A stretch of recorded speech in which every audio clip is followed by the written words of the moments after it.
Hey everybody, this is Perch. Let's see if this mail from a viewer resonates with you. We'll see. It says, "Hey there, Perch. Judging from your recent videos, you sound as exhausted as I do about the constant culture war. And just to be clear, I'm not really even talking about the war. I'm talking about the constant need to discuss these topics. Nobody's really fighting about any of this. They're just talking and talking and talking. If I open up a comic book, I'm slammed over the head with left-leaning crap. If I go online, I'm slammed over the head with right-leaning reaction to that crap.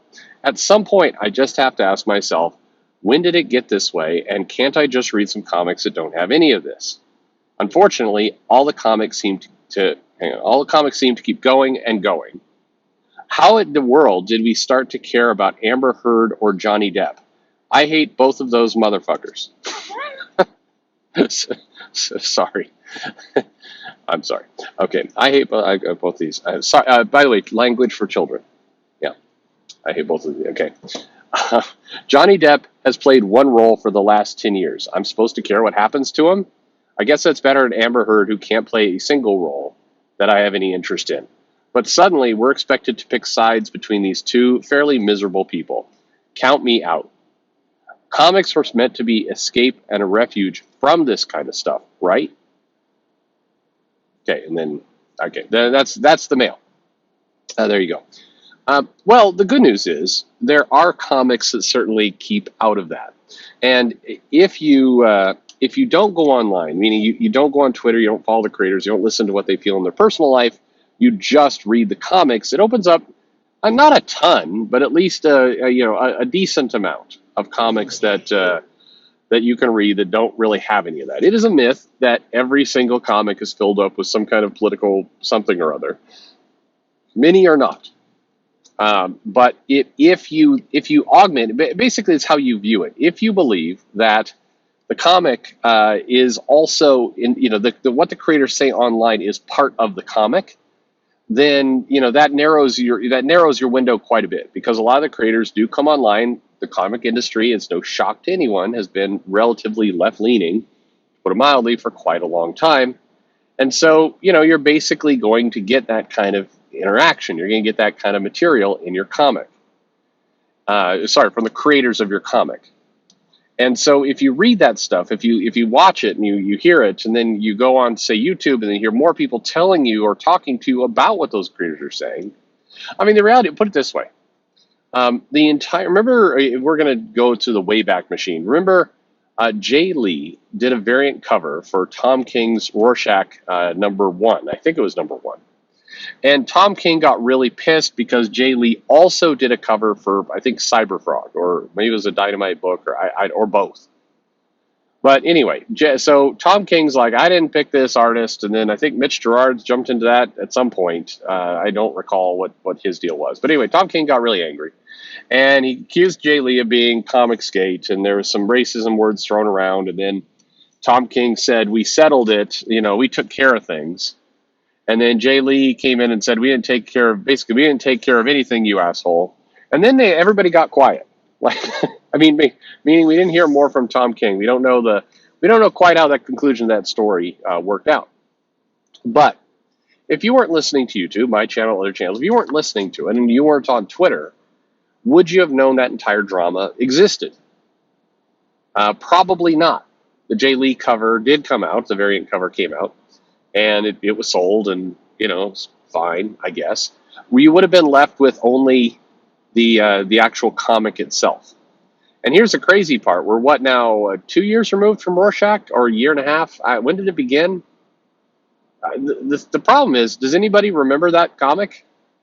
I'm not asking sarcastically, and I'm not saying don't worry about what Tom King says because the stuff's forget. I'm not saying that either. I'm just saying, does anyone remember this comic? Does anyone remember Rorschach? I mean, I'm sure there's a couple of you who probably raise your hand and say, I enjoyed it, and if you did, more power to you, great. But what I believe, and I truly do believe this, the noise around Rorschach and Tom King and this Jay Lee variant cover and all the rest consumed so much attention of so many people, including people on both sides, by the way. People who are supporting Tom King are like, yeah, screw that Jay Lee. And we're really bitching on Twitter. Well, They didn't. The Tom King fans and the I guess anti Jay Lee's doing a cover for other comics people. That entire group that was supporting that side, they didn't clearly show up to buy the comic because Rorschach didn't do terribly well. And this is coming off of a HBO series about a year and a half earlier that did reasonably well. People seemed to like it. I mean, it wasn't a blockbuster or anything, but it did seem to do fairly well. So I say all this to basically make this point, I guess. Plenty of comics out there are good and bad, entertaining stories, garbage stories. And when you get rid of whatever shenanigans are going on outside of the comic, whatever BS is being hurled around, when you get past all of that, what you're left with is oftentimes a pretty mediocre story, oftentimes one that doesn't really, people point to that MODOK was Trump page in the Spider-Gwen annual, I think it was. I mean, there's less politics in comics than people would have you believe. And by the way, before you're like, I could sense some of you, you're like ready to start typing, bullshit, apologist for the mainstream industry. That goes forever. Because there's a lot of people out there like to run around saying comics have always been political. They've always been this way. Well, by and large, they haven't, though. By and large, most comics have just been comics. There's definitely more social material in comics today than there used to be. I don't think anyone would argue that fact. There's just more there. There's also more comics. There's more. And because we now can see what the creators are saying on social media, we got people commenting on what the creators are saying on social media, because we have all of that, it means that our attention is brought to it, and we're all more aware. This is the kind of the nature of social media. We're all more hyper aware of what's going on. If you're sick of all this, my advice to you is, and by the way, thank you for saying what I do believe, which is, I long before this Johnny Depp Amber Heard stuff, Johnny Depp, it's like, how many crazy, quirky characters is he going to do at this point? Can the guy act? I'm sure he can, but man, was he typecast into weird character. I'm hopeful that coming out of this, however it all wraps up, people like studios are like, we should hire that guy again because he is a draw. Like, give him some roles that are not him playing Jack Sparrow in 80 different variations. That would be nice. Maybe that's a good outcome that happens. I don't know. Amber Heard, Amber Heard's wallpaper to me. It's like she's in a movie and she's just there. I don't know. I see, again, Stan's like, oh my God, she's the greatest actress of all time. Like, how though? I mean, how? She just shows up. It's like, this scene needs a person with a pulse. There's Amber Heard. Throw her in there. That's So I too am sick of all this. Both people do sound kind of rotten. I mean, in a sense of like, they both seem like they're troubled people, I guess. Not rotten. They both seem like they're very troubled people. Clearly, it seemed like, all the blame went on to one and the other got off scot-free. And then as more of the story came out, it turns out, she's bad too. I won't wait into that because then people want to let me know how Amber Heard ruined a guy's life. And yeah, absolutely. That's what I mean. And like, she definitely told some fibs in all this. And yeah, you should get in trouble for telling some fibs. And I'm not, what, how the hell did I get off this? This is what everybody's going to focus on. Let's go back to your mail. People shouldn't lie about other people, especially when it damages their careers. Okay. Yes. That's how I feel. Did Amber Heard do some of that? Damn sure seemed like it. Okay. I was not in the room, but damn sure seemed like it. And if so, she's wrong and she's liable for that damage. Now, if both of them were getting, all effed up and throwing shit at each other, then, both of them are pretty damaged. My opinion. But, your mileage may vary. I would just like to see them play a different role once in a while. Okay, can I be that simple guy? Back to the comics.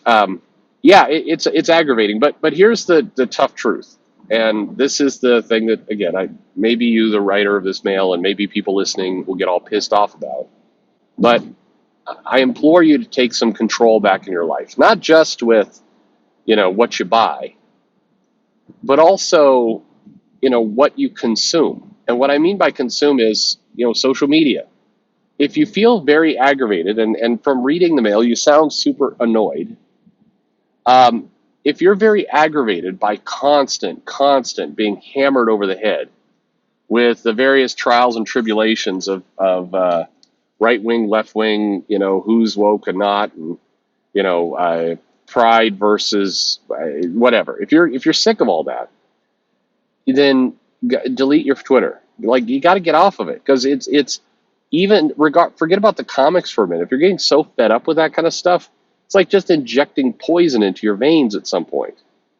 Let it go. Let that stuff. It's not healthy if you get too wound up in all that. If it's entertaining for you, great. But if you find yourself like writing a comment on a board for the 500th time, about the SJW woke or something like that, then maybe you've gone too deep. I don't know. It's your business. You could decide that for yourself. But maybe, there are comics out there that don't get sucked into that more than you think. And if you can't find them, if this is all consuming and it's really just taking over your life, then you owe it to yourself to give yourself some distance. And by the way, people like to, and this is mainly because of a couple jackasses who keep repeating that line. It's funny. Well, I can always tell who's coming from where, because they repeat the same line. They all say the same thing. But people are like, well, Perch, you try and pretend you're holier than thou. Not really. No, not at all. I'm as broken as anyone with this stuff. Do I watch more of this than I should? Yes. Should I stop? Yes. Does it mean I'm always able to do that? Not always. I need to do better with that. Absolutely. But, I think just because, it's good to get some distance. All I can say is it's always easy, by the way, when you are apart from it, to be able to say things like that, to say, just delete your Twitter. I have a Twitter, so I'm not listening to my own advice all the time. But it's all I could say is your mail struck a chord with me, because you sound very frustrated. You sound pretty irritated. This swirl is getting to you. There absolutely are comics that are not all wrapped up in this.